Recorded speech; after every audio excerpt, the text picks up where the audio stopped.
শুরু করে অনেকেই হয়তো জানে যে আমি বিজনেসটা কিভাবে শুরু করছি, কিন্তু যারা জানে না তাদের জন্য 2020-এর কোভিডের সময় আমি হচ্ছে কি একটা জব করতাম।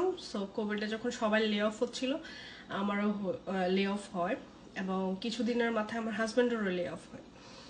সো আমার হাজব্যান্ড একটা প্রফেশনাল জব করতো, ইউনিভার্সিটি অফ সাসকাচুয়ানের ছিল।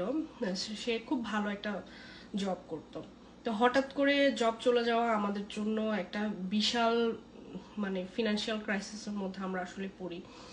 সো সেইখান থেকে আমি যেহেতু প্রেগনেন্ট ছিলাম ওই সময়টা, আর আমাদের যেহেতু কোনো সেভিংস ছিল না, সো সিচুয়েশনটা এরকম ছিল যে আমি কিছুক্ষণ মানে যদি আমি আপনাদেরকে বলি, সেটা হচ্ছে যে ওর জব না থাকার কারণে টাকা আসতেছে না, আমাদের নেক্সট মান্থের বাসা ভাড়া, আমাদের লিভিং এক্সপেন্সেস, এগুলো নিয়ে আসলে আমাদের জন্য খুব একটা হ্যাসেলের মধ্যে আমরা ছিলাম। সো আল্লাহ যেহেতু সবাইকে কোনো না কোনোভাবে একটা ওয়ে বের করে দেয়, আমাদেরকেও দিয়েছিল। সো আমরা কোনো না কোনোভাবে ম্যানেজ করতে পারি, আল্লাহর রহমতে সুস্থভাবে মেয়ে দুনিয়াতে আসলো। তারপরে আমি যেটা বুঝতে পারলাম যে আমি যদি জবে না যাই তাহলে দুজনের ইনকাম ছাড়া আসলে হচ্ছে কি এটা ডিফিকাল্ট যে ক্যানাডার মতো এক্সপেন্সিভ জায়গায় আমি আসলে লিভ করব। কিন্তু আমি আসলে মুবাশিরাকে রেখে জবে যেতে চাচ্ছিলাম না, যে কোভিডের মধ্যে আমি জবে যাব যেখানে সবাই কিনা আসলে ঘরে থাকতে যাচ্ছে, প্রেফার করতেছে, সে জায়গায় আমি কিভাবে যাব। সেখান থেকে আমার এই চিন্তা ভাবনা যে আমি বাসায় থেকে কিছু করব, স্পেশালি আমার কমফোর্ট জোন থেকে কিছু করব, আমার বাচ্চাকে কোলে রেখে আমি একটা স্মার্ট অ্যামাউন্ট ইনকাম করতে চাই যেটা কিনা আমার হাউস হোল্ড ইনকামে কন্ট্রিবিউট করবে, এবং সেটা হতে হবে অবশ্যই ভালো একটা ইনকাম। সেখান থেকে আমার বিজনেসের জার্নি শুরু, এবং আল্লাহর রহমতে বিজনেসের অলমোস্ট আমরা 2.5 বছরের মতো হয়ে যাচ্ছে। এই 2.5 বছরে আমাদের অনেক অনেক অ্যাচিভমেন্ট, আল্লাহ আমাদেরকে অনেক কিছু সহজ করে দিছে। এবং বিজনেসে যখন 12-13 মাস আসলো, তখন আমি এবং আমার হাজব্যান্ড মিলে আমরা ডিসিশন নিই যে আমরা বিজনেসটাকে মেইন প্রফেশন হিসাবে দেখব এবং বিজনেসেই সময় দিব। কারণ অলরেডি ওই সময়ে আমরা যেটা দেখছিলাম যে আমাদের বিজনেস থেকে আমাদের যে জব বা অন্য কিছু স্যালারি থেকে বেশি আসতেছিল। সো আমরা দুইজনই চিন্তা করলাম যে আচ্ছা ওকে, হোয়াই নট আমরা এখানেই সবচেয়ে বেশি সময়টা দিই, তাহলে আমরা যে একটা ভালো যে ইনকাম সেটা আমরা বিজনেসে দিলে এটার আউটপুটটাও ভালো আসবে। সো এত কিছুর মাঝখানে অনেকেই আমাদেরকে বলছে যে এগুলো কি করতেছে, অনলাইনে আসলে বিজনেস কি করতেছে, ওদের একটা ভালো কেরিয়ার আছে। আমি যেহেতু সফটওয়্যার ডেভেলপমেন্টে পড়াশোনা করছি, জোবার যেহেতু ডাবল মাস্টার্স করা, খুব ভালো জায়গায় ইয়ে করা, মানে আমাদেরকে আসলে অনেকে অনেক ধরনের কিছুই মানে আশেপাশে থেকে বলার চেষ্টা করছে বা বলছে যে আচ্ছা ঠিক আছে, জবটা কন্টিনিউ করো, বা এটা শুধুমাত্র বাচ্চাকে দেখার জন্যই ঘরে বসে কেন থাকতে হবে, এই টাইপের অনেক অনেক কিছু নেগেটিভ জিনিস আমাদের আশেপাশে ছিল বা প্রথম থেকে আমরা পাইছি। কিন্তু আমি যেটা দেখছি যে 2.5 বছরের মধ্যে যারা 2 বছর বা 2.5 বছর আগে আমাদেরকে অনেক কিছু বলছে বা ওই ধরনের জিনিসগুলা নিয়ে একটু কি বলে, সোজা বাংলায় যদি বলি যে টিটকারি মেরে কথা বলছে, তারা তাদের লাইফস্টাইল কিন্তু ওই জায়গায় আছে। কিন্তু আল্লাহর রহমতে আমাদের লাইফস্টাইলে কিন্তু অনেক অনেক পরিবর্তন আসছে। সেটা কিভাবে? আমি সবসময় বলি, টরন্টোর মতো এক্সপেন্সিভ জায়গায় আমরা থাকি, যেখানে মানুষজন 2-3টা জব করে লিভিং এক্সপেন্সেস বিয়ার করতে পারে না, সেই জায়গায় আমরা শুধুমাত্র বিজনেসের উপর ডিপেন্ড করেই আসি। সো বিজনেসটার অপরচুনিটি কত বেশি পরিমাণ, যেখানে কিনা আপনার লিভিং এক্সপেন্সেস বিয়ার করার জন্য আপনার ফ্যামিলি থেকে 2-3টা জব করতে হচ্ছে, সেখানে আমাদের কোনো কিছুই করতে হচ্ছে না, আমরা শুধুমাত্র বিজনেসের উপরই আছি। সো কত বড় বোকার স্বর্গে আপনি আছেন আর আমরা কোথায় আছি, এটা একটা জিনিস।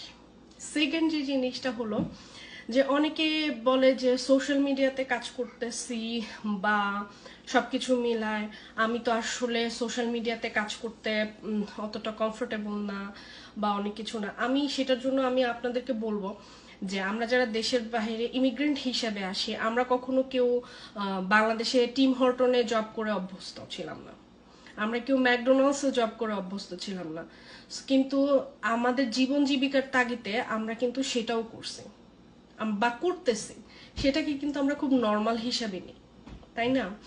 সো সোশ্যাল মিডিয়াতে কাজ করাটা আপনার জন্য যদি মনে হয় যে অনেক বেশি পরিমাণ চ্যালেঞ্জিং, বা আপনি যদি একটু চোখে দেখেন, তাহলে আমি বলবো যে আপনি যোগের সাথে এখনো চেঞ্জ হতে পারেন নাই। এটা আরেকটা জিনিস। এখন আসি যে মানুষের কথায় আসলে আমাদের কি আদৌ কিছু আসে যায় কি যায় না। কেন বলতেছি, এই যে আমাদের যে সিচুয়েশনটা ছিল 20-এর দিকে, যখন হচ্ছে কি ওর জবটা চলে যাওয়ার কারণে আমাদের নেক্সট মানে বাসা ভাড়া কি হবে, আমাদের লিভিং এক্সপেন্সেস কি হবে, আমি তখন প্রেগনেন্ট, ফার্স্ট টাইম আমরা প্যারেন্টস হতে যাচ্ছি। ওই যে আমাদের জন্য যে লাইফের একটা চ্যালেঞ্জেস ছিল, ওই সব মানুষরা কিন্তু কখনো কেউ এসে আমাদেরকে বলে নাই যে নাও এটা হচ্ছে তোমাদের 1 মাসের বাসা ভাড়া, এই যে গ্রোসারির টাকা, এই তোমার বিল, আমি তোমাকে দিয়ে দিলাম, ঠিক আছে। কিন্তু কেউ কিন্তু কখনো এটা বলে নাই। কারোর আফসোস, কারোর হতাশা, কারোর কিছু, আমার লিভিং এক্সপেন্সের কোনো বিল আসলে পে করে না। কারোর মন্তব্য, কারোর ধরনের সমালোচনা আমার কিছু হয় না। তার কারণ হচ্ছে কি, আমার বিল কেউ পে করে না, আমার বিল আমাকেই পে করতে হয়, আমার বাচ্চার প্লেটে খাবার আমাকেই দিতে হয়। সো আমার যে জায়গায় আমি ঘরে বসে আমি আমার কমফোর্ট জোন থেকে আমি একটা ভালো ইনকাম জেনারেট করতে পারতেছি, সেখানে আমি কেন হচ্ছে যে ঠান্ডার মধ্যে অন্য জায়গায় গিয়ে অন্যের জন্য কাজ করব। সেটা হচ্ছে যে আমার, আর অন্যের জন্য কাজ করাটা যে সবসময় সুখকর এরকম কিছু নাই, সুখী মানুষ এরকম না। আমি আমার নিজের ফিল্ডের ক্ষেত্রেই যদি বলি, আমি এরকম আমার পরিচিত, আমার বন্ধু বান্ধব এরকম অনেকের মধ্যে দেখছি যে কিনা খুব ভালো জায়গায় জব করতেছে, কিন্তু হয়তোবা একদিন সে অসুস্থ হয়ে গেছে, ইমার্জেন্সিতে 911 কল করে সে হসপিটালে গেছে, হসপিটাল থেকে ডাক্তার, ওকে ইমার্জেন্সি ডক্টর বলছে যে আপনাকে রেস্ট নিতে হবে, কিন্তু তার প্রফেশনাল জবটাকে সেভ করার জন্য সে রেস্ট না নিয়ে সাথে সাথে অফিসের কাজের জন্য লগ ইন করছে। সো এইটা হয়তো বা বয়সের কারণে হোক বা যেটাই হোক, কম বয়সের কারণে এখন হয়তো ওই জিনিসটা এফেক্ট পড়তেছে না। তার কারণ কি, এই মানুষটা কেন করছে? এই মানুষটা কি জবটাকে ভালোবাসে সে কারণে করছেন? Never ever. এই মানুষটা হচ্ছে কি, তার যে ফ্যামিলি এক্সপেন্সেস আছে, তার যে একটা দায়িত্ব আছে, সেই দায়িত্ব থেকে তার যাতে জবটা না চলে যায়, সে আজকে অসুস্থ দেখে সে যদি জব না করে, তার স্যালারি নাই, অ্যাট দ্য সেম টাইম এরকম যদি চলতে থাকে তার জবটাও চলে যেতে পারে। এই যে একটা আতঙ্ক তার মধ্যে, এবং এই আতঙ্কটা কেন? কারণ তার কোনো প্ল্যান বি নাই, তার কোনো নেক্সট কোনো অন্য কোনো প্ল্যান নাই যে যেখান থেকে কিনা তার একটা পেসিভ ইনকাম জেনারেট হবে, যেখান থেকে সে তার লাইফটা লিড করতে পারবে। এই কারণে তার সিচুয়েশন যেটাই হোক না কেন, ইট ডাজন্ট ম্যাটার যে তাকে কিনা জবটা কন্টিনিউ করে যেতে হবে। সো সেই জায়গা থেকে আমরা আমাদের নিজেদের ইচ্ছা অনুযায়ী চলতেছি। আজকে আমার ভালো লাগতেছে, আমি আমার বিজনেসের জন্য কিছু কাজ করতেছি, আজকে আমার ভালো লাগতেছে না, আমি করতেছি না। আমার বাচ্চা একটা হাঁচি দিছে, আমি সাথে সাথে ওকেই হচ্ছে কি আমার প্রায়োরিটি, অন্য কোনো কিছু আমার প্রায়োরিটি না। আমি এরকম অনেক ওয়ার্কিং মমকে জানি বা কাছ থেকে দেখছি যে যারা কিনা দিনের পর দিন 6 দিন 7 দিন আসলে জব করে, তারা শুধুমাত্র বাসায় ঘুমাইতে আসে, তাদের জন্য তাদেরকে যদি 5 মিনিটের জন্য আপনি আলাদা করে জিজ্ঞাসা করেন যে সত্যি করে বলেন তো আপনি কি আসলে এই লাইফটা লিড করতে চাচ্ছেন কিনা, তখন বলবে যে না, আমি আসলে এই লাইফটা লিড করতে যাচ্ছি না। কেউ আসলে তার চাকরিকে, তার সংসার, তার বাচ্চা, তার হাজব্যান্ড, এগুলো থেকে কখনোই আসলে আমার কাছে মনে হয় না যে সে সবচেয়ে বেশি ভালোবাসে। কিন্তু ওই যে একটা ইনকাম, টাকা পয়সা, এইটার জন্যই হচ্ছে কি সবাই আঁকড়ে ধরে রাখে। সো লোকে কি বলবে, ওই অপিনিয়ন নিয়ে যদি আমি মেরি 2.5 বছর আগে থেমে থাকতাম এবং আমার জার্নিটা কন্টিনিউ না করতাম, তাহলে আমার অবস্থা হয়তোবা এরকমও হতো যে আমারও হয়তোবা 2টা 3টা জব করতে হতো, আমার হাজবেন্ডেরও করতে হতো, আমাদের হয়তোবা সপ্তাহে কোনো একটা দিন কিছু সময়ের জন্য আমরা দেখা হতো বা একসাথে বসতে পারতাম, ফ্যামিলি টাইম থাকতো। সো আমরা আমাদের হার্ট মানে আমাদের অন্তর থেকে যে জিনিসটা আসছে সেটাই আমরা করে গেছি, আশেপাশের মানুষ থেকে একটু অন্যরকম চিন্তা করছি, এবং সত্যি সত্যি আল্লাহর অশেষ রহমতে আমরা একটু অন্যরকম লাইফই লিড করতে পারতেছি। সো এইটা সবাই সবাই যে আসলে বিজনেস করবে এবং বিজনেসেই সাকসেসফুল হবে বা বিজনেসই করতে হবে এরকম কিছু না। কিন্তু আমার এই লাইভের মেইন যে উদ্দেশ্যটা সেটা হচ্ছে যে কেউ কিছু করতে চাচ্ছেন, অনলাইনে করতে চাচ্ছেন, হয়তোবা আমাদের বিজনেসটাই করতে চাচ্ছেন, কিন্তু যেটা হচ্ছে যে আপনার আশেপাশের মানুষ আপনাকে ড্র্যাগ করতেছে, আম, আহ, মানে আপনাকে কোনো নেগেটিভ কথা বলতেছে, তার কারণে আপনি যে কি অপরচুনিটিটা মিস করতেছেন সেটা আপনি নিজেও জানেন না। আমি সবসময় বলি যে আমি যখন আমার বিজনেসের যেদিন পেপার ওয়ার্ক করছি, মেয়ের 19 তারিখ 2021, সেদিন আমি $1,000,000 সাইন করছি। ঠিক আছে, সো আমাদের বিজনেস হচ্ছে $1,000,000। আপনি এখানে একটা কোনো ধরনের লিমিট নাই যে ইনকামের যে মানে জেনারেট যে হবে ইনকামটা, সেখানে আসলে কোনো ধরনের লিমিটেশন নাই।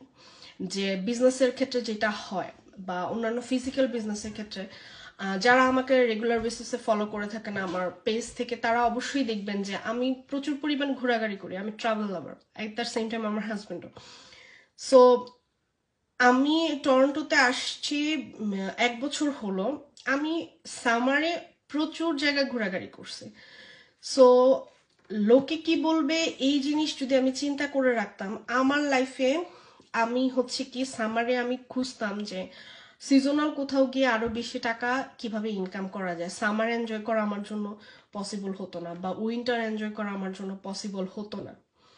সব সময় মানুষের হয়তো বা কিছু কিছু ক্ষেত্রে মানুষের অ্যাডভাইস আমাদের জীবনের জন্য খুব ভালো হয়ে থাকে, কিন্তু অ্যাট দ্য এন্ড আমাদের জন্য যেটা ইম্পর্টেন্ট সেটা হচ্ছে যে আপনার হার্ট আপনাকে কি বলে, আপনার সোল থেকে আপনি কি বুঝতে পারেন যে আপনার জন্য কোনটা উপকারী। কারণ আপনার প্লেটে যদি খাবার না থাকে, আপনার বাচ্চাকে যদি কিছু দিতে না পারেন, আপনার যদি নেক্সট মান্থের মর্গেজ পে করতে না পারেন, রেন্ট না দিতে পারেন, যারা আপনাকে কিছু কথা শোনাচ্ছে তারা কিন্তু কোনো কারণেই আপনাকে এই জিনিসগুলো দিবে না। সো তারা যদি ওই জিনিসগুলা আপনাকে না দেয়, তাহলে তাদের ওই মন্তব্যের কারণে কেন আপনি একটা লাইফ চেঞ্জিং অপরচুনিটিতে জন্য পিছিয়ে থাকবেন? আমার হচ্ছে যে ওইটাই। সো শুধুমাত্র যে আপনাদেরকেই বলে মানুষজন যে এটা ভালো না বা ওইটা করো না, এটা করলে এটা হবে, ওইটা করলে, এটা আমার ক্ষেত্রেও বলছে, কিন্তু আমার সাথে বাকিদের পার্থক্যটা হচ্ছে আমি তাদের কথা এক কান দিয়ে শুনছি আর এক কান দিয়ে বের করছি। আমি আমার হার্টের কথা শুনছি যে আমার সোল থেকে কি আসে, আমার কি করা উচিত, এবং আমি সেটাই করছি। এবং আমি এখানে আল্লাহর রহমতে সাকসেসফুল। সবাই আমাকে বলে, আমি বলি যে না, আমার এখনো বিজনেসে অনেক কিছু শেখার আছে, অনেক কিছু জানার আছে, অনেক দূর যাওয়ার আছে, আমি এখনো কিছুই করিনি। সো যতটুকুই আমার লাইফস্টাইলে চেঞ্জ হয়েছে বা যতটুকুই হয়েছে, শুধুমাত্র বলবো যে আল্লাহর অশেষ রহমত। অ্যাট দ্য সেম টাইম আমি যে একটা স্টেপ নিছি যেটা কিনা আউট অফ কমফোর্ট জোন থেকে, আমি আমার নিজের ইচ্ছাটাকে আসলে প্রায়োরিটি দিয়ে শুরু করছি, এবং সেটাই হচ্ছে যে আমার জন্য একটা উইনিং ডিসিশন ছিল। সো আমি সবাইকে বলবো যে মানুষের আশেপাশে অনেক সময় এরকমও হয় যে আপনি তাদের থেকে একটা ডিফারেন্ট চিন্তা করতেছেন, একটা বোল্ড ডিসিশন নিতেছেন, সে মানুষটা হয়তোবা ওভাবে ভালো চোখে দেখতেও পারতেছে না। ঠিক আছে, সো সবাই যে আপনার জন্য উপকারী হবে, উপকারী অ্যাডভাইস করবে, সেটাও কিন্তু না। সো আমি আমার 2 বছর আগের জার্নি এবং 2 বছর পরের জার্নি থেকে আপনাদের চোখের সামনে আমি আপনারা দেখতেছেন এবং বুঝতে পারতেছেন। সো আমিও যদি মানুষের কথা শুনে বসে থাকতাম, তাহলে আমাকেও হচ্ছে কি 2-3টা জবের মধ্যেই আমি আমার লাইফস্টাইল স্টাক হয়ে যেত। আমার মধ্যে ফিনান্সিয়াল ফ্রিডম, নিজের ফ্লেক্সিবিলিটি কিছুই আসলে থাকতো না। আমি অ্যাজ ওয়েল এজ সবাই যেদিকে ছুটতেছে সেখানেই আমি ছুটতাম, কিন্তু আমার ছুটে চলাটা অন্যদিকে। So thank you so much. আমার লাইভে যারা অংশগ্রহণ করছেন অনেকেই আমার সাথে আসলে জয়েন করছে, থ্যাংক ইউ সো মাচ। অনেকেই দেখতেছে আমার লাইভটা, থ্যাংক ইউ সো মাচ সবাইকে। যে আমি আসলে নিজেকে প্রতিদিনই থ্যাংক ইউ বলি এবং গ্রেটফুল এটা নিয়ে যে আমি আমার আউট অফ কমফোর্ট জোন থেকে আসছি, এবং আউট অফ কমফোর্ট জোন থেকে আসার কারণে আমি আমার নিজের জন্য কাজ করতেছি এবং নিজের লিগাসি বিল্ড করতেছি। আপনার কারেন্ট অকুপেশন আপনি যেটাই হন না কেন, অ্যাজ লাইক আমি সফটওয়্যার ডেভেলপার, সো আমি যদি এখন একটা জব করি, আমি কিন্তু আমার মেয়েকে ওই প্রফেশনটাই পাস করতে পারবো না, কিন্তু আমার বিজনেস আমি আমার মেয়েকে দিয়ে যেতে পারবো। সো আপনি কি এমন কিছুর পিছনে সময় দিতেছেন যেটা কিনা আপনার লিগাসি রান করতেছে? যদি আপনার আনসার না হয়ে থাকে আমি বলবো যে অবশ্যই রিথিঙ্ক করার জন্য। থ্যাংক ইউ সো মাচ সবাই আমাকে যারা দেখছেন সময় দিচ্ছেন, থ্যাংক ইউ।